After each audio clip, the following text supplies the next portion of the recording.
tayo sa Alex Bistro. Pinoy restaurant dito sa Vietnam.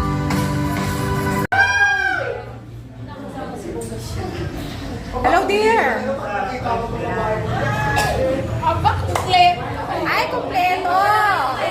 Kumpleto! Ayan, kumpleto sila. Nandito kami sa Alex Bistro. Diba?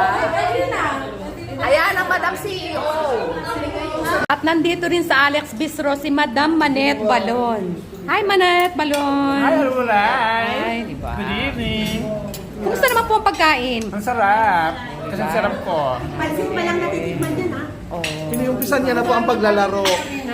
Sila po ang mga players today. Okay na po ba siya? Si ano? Oo, nagagaling din sa ano, bugbugan. Tinan mo, namumula yung pisngi.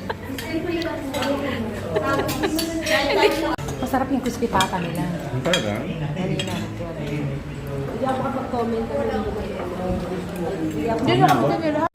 Ito yung pansit sa Alex Bistro.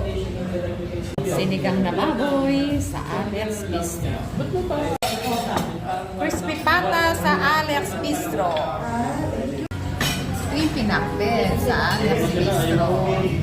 Kamayin mo lahat. Bert, magtira ka naman para kay Bantay.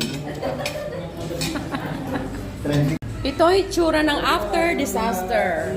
Yan. Lanos.